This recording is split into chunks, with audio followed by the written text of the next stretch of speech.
ముందుగా ఆడపిల్ల ఇష్టాలు ఏమిటో కనుక్కోవాలి. గౌరవం నేర్పించాలి. చిన్నప్పటి నుంచే వాళ్ళకి అర్థం కాకపోయినా కొన్ని చెప్పాలి. బయటకు వెళ్ళినప్పుడు ఎలా జాగ్రత్తగా ఉండాలో చెప్పాలి.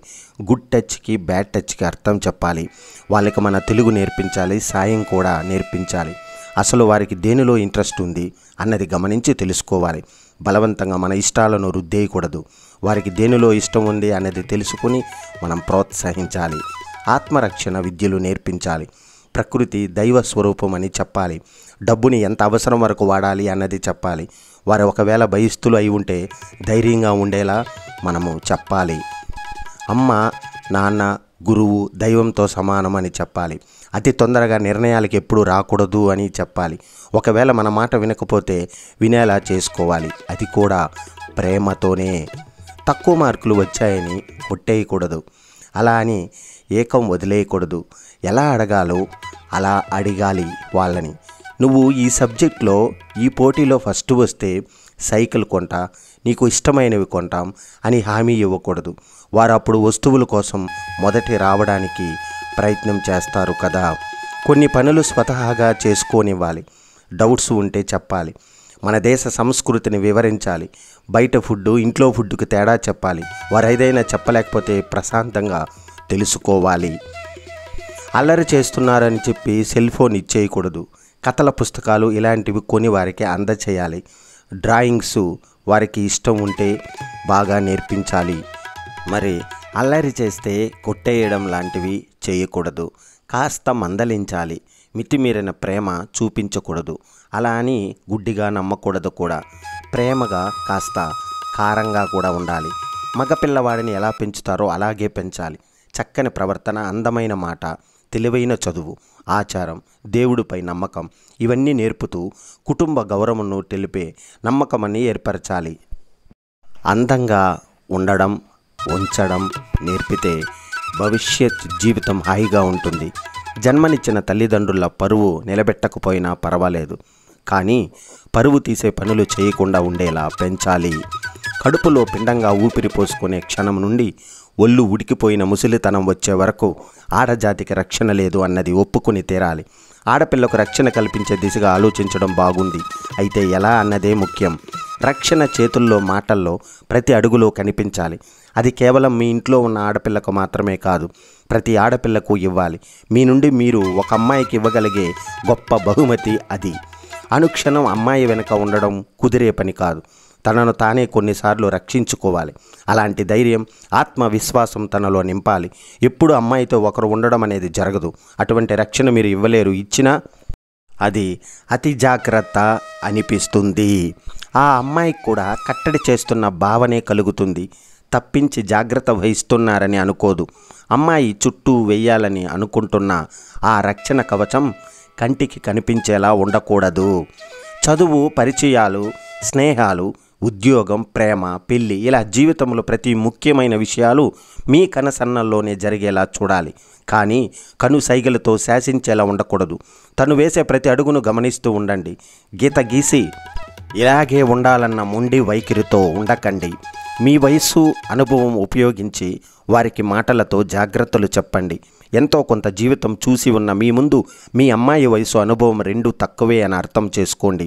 తప్పులు, పొరపాట్లు వాళ్ళు మాత్రమే కాదు, మీరు కూడా గతంలో చేసి ఉన్నారని ఒప్పుకొని చెప్పండి. తప్పొప్పులు, మంచి చెడులు, నిర్ణయాలు, వాటి పరిణామాల గురించి అర్థమయ్యేలా చెప్పండి. కానీ ఇలాగే చెయ్యాలి అని ఎప్పుడూ శాసించకండి. మీలో స్వతంత్రంగా ఎలాంటి విషయమైనా చెప్పే స్వేచ్ఛ ఇవ్వండి.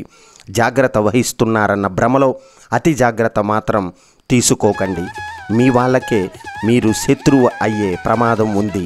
ఆడపిల్లను ధైర్యస్తులుగా పెంచాలి. కుటుంబ బాధ్యతలను నిర్వర్తించగలిగే సమర్థులుగా పెంచాలి. అన్ని విద్యలు నేర్పించాలి. ముఖ్యంగా సైకిల్, స్కూటరు, కారు వంటివి తోలడం, బరువు పనులు కూడా చేయగలిగే బలవంతరాలుగా చేయండి. ఎండలోకి పోతే కందిపోతుందేమో అన్నట్టు పెంచితే బరువు బాధ్యతలు మోయలేని పరాన్న జీవులుగానే మిగిలిపోతారు. జీవితంలో ఎదురు దెబ్బలు ఎట్టి పరిస్థితుల్లో తట్టుకోలేరు మిత్రమా.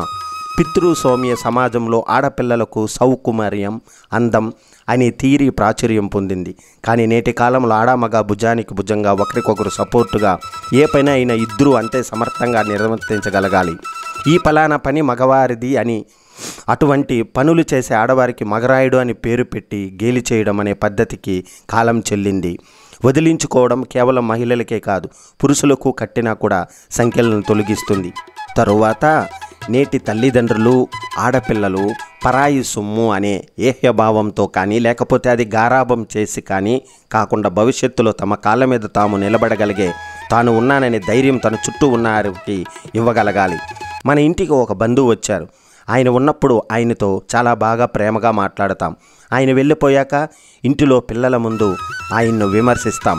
ఇది మంచి పద్ధతి కాదు కదా. మన పక్క ఇంటివాడు ఎప్పుడో భక్తి చేయడు, వాళ్ళని ఓ దైవం లేదు భక్తి లేదని పిల్లల ముందే విమర్శిస్తాం. పిల్లల ముందే మన తల్లిదండ్రులను విసుక్కుంటాం. ఇలా ఉంటే వారికి కూడా అలా అలవాటే నేర్పుతుంది. ఎవరైనా చిన్న సహాయాలు ఇంటికి వచ్చి అడిగితే మనం చేయగలిగినప్పటికీ నిరాకరిస్తాము. మనం మాత్రం ఇంకొకరిని సహాయం అడుగుతాం.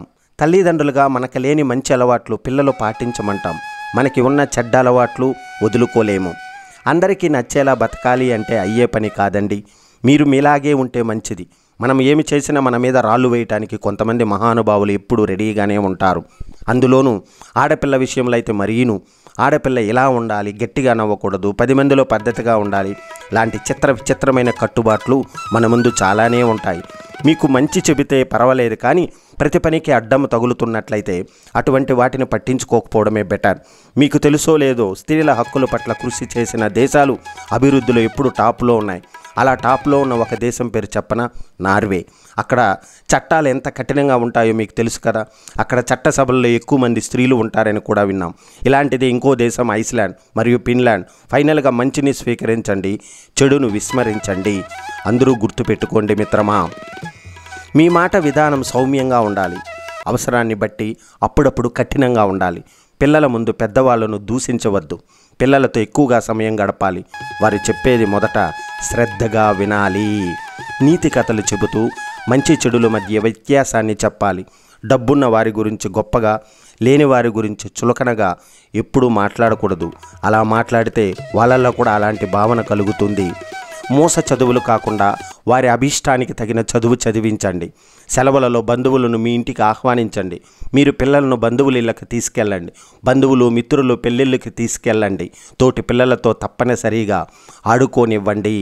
సెలవు రోజుల్లో కూడా వారితో గడపడానికి ప్రయత్నించండి. మీరు నిత్య జీవితంలో న్యాయంగా మరియు ధర్మంగా వ్యవహరిస్తూ ఆ విలువలను పిల్లలకు తెలియజేసి ఆచరింపచేయాలి. కష్టపడి సాధించడం నేర్పాలి. శారీరక శ్రమకు అలవాటు చేయాలి. ఈ రోజుల్లో ఈ శారీరక శ్రమ లేకపోవడం వలననే చిన్న వయసులోని షుగర్, బీపీ వంటి రోగాలు వస్తున్నాయి, తెచ్చుకుంటున్నాము. నిరాడంబరమైన మరియు సాధారణ జీవితానికి అలవాటు పడేటట్లు చేయాలి. ఈ విషయంలో సుధామూర్తి గారి జీవితమే మనకు ఆదర్శం. ఆమె జీవిత చరిత్రను పిల్లల చేత చదివించండి. మీరు కూడా చదివి ఆచరించండి. మహాత్ముల జీవితాల గురించి తెలుసుకునే కంటే మనకెంత స్ఫూర్తి లభిస్తుంది. మన సంపాదనకు, ఆస్తులకు మనము ధర్మకర్తలము మాత్రమే. మనము సొంతదారులను తాము అనే విషయము గాంధీ గారు ఎప్పుడో చెప్పారు. దానిని మనము నిత్యము స్మరిస్తూ ఆచరిస్తూ ఉండాలి. ప్రాణాయామం, యోగాభ్యాసము, ధ్యానము నేర్పే మంచి ప్రకృతి ఆశ్రమాలు ఉన్నాయి. విహారయాత్రకు వెళ్ళే బదులు ఒక్కసారి ఒక 15 రోజులు అక్కడ గడిపితే వాళ్ళలో ఆధ్యాత్మికం అనేది పెరుగుతుంది. మీరు రోగ నిరోధక శక్తిని పెంపొందించుకుంటూ ఆరోగ్యంగా మరియు ఆనందంగా జీవితం ఎలా గడపాలో తెలుసుకుంటారు. ఈ అవగాహన పిల్లలకు చిన్నతనంలోనే ఉంటే వారు బాధ్యత గల పౌరులుగా ఏ రంగంలోనైనా రాణిస్తారు. పిల్లలకు మొదటి గురువులు తల్లిదండ్రులే. వీరు ఎంత ఆదర్శంగా ఉంటే పిల్లలకు కూడా అవే ఆదర్శాలు అలవాటు అవుతాయి. పిల్లలు బయటికి వెళ్ళినప్పుడు వారి స్నేహితులు ఎలాంటి వారో గమనిస్తూ ఉండాలి. వారి స్నేహితులు మంచివారు కాకపోతే చాలా ప్రమాదంలో పడతారు. తల్లిదండ్రుల ప్రభావం కంటే స్నేహితుల ప్రభావం చాలా ఎక్కువగా ఉంటుంది. ఆడపిల్ల అయినా మగవారైనా ఎప్పుడు ఒకేలా ఉండాలి అనేం ఉండదు. ఆడపిల్ల ఇంట్లో చిన్నపిల్లల చలాకీగా సందడి చేస్తూ నలుగురిలో గౌరవంగా ఎవరి మీద ఆధారపడకుండా తన కళ్ళ మీద తానే నిలబడేలా ఉండాలి. తన జీవితంలో చుట్టూ ఉన్న వాళ్ళకి గౌరవం ఇస్తూ తీసుకుంటూ పిల్లలతో ప్రేమగా, గొడవలు లేకుండా ప్రశాంతతని ఉంచగలిగేలా ఉంటే బాగుంటుంది. కృతజ్ఞతలండి. Thank you very much. అందరూ సబ్స్క్రైబ్ చేసుకోండి, షేర్ చేయండి. జై హింద్, వందే మాతరం.